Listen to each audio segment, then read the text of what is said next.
Hey, it's Zach. We've been talking about the names of God every Tuesday for a bit now, and I've been asked to talk about the I Am. The name I Am is very important through the Old Testament and the New Testament. I am who I am is how God introduces himself to Moses in Exodus 3:14, indicating that he is ever constant and ever present. His identity doesn't depend on anything or anyone else, and he's eternal and self-evident. He doesn't depend on time. He doesn't depend on what you think of him or what you perceive of him. He was not created by anyone. He is who he is. In the New Testament, Jesus calls back to that exact passage from Exodus.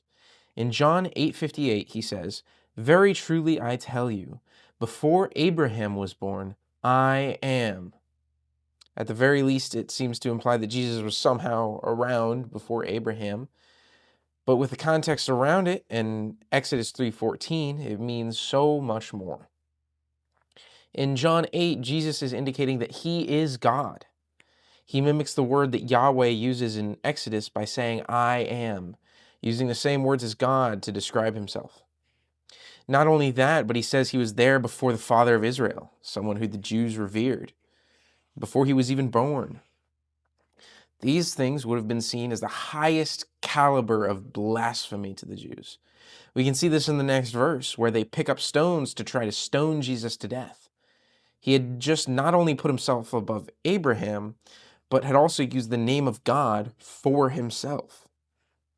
This is one of the key passages in proving that Jesus claimed he was God. If he hadn't been claiming he was God in this passage, why did the Jews react the way they did? They reacted exactly the way they would have reacted if someone had said, I am God. And see, God is eternal and doesn't depend on anything or anyone else to exist in the way he does. And Jesus is one person in that Trinity of God. He who claimed to be God showed it in his actions, becoming the perfect sacrifice for our sins on the cross.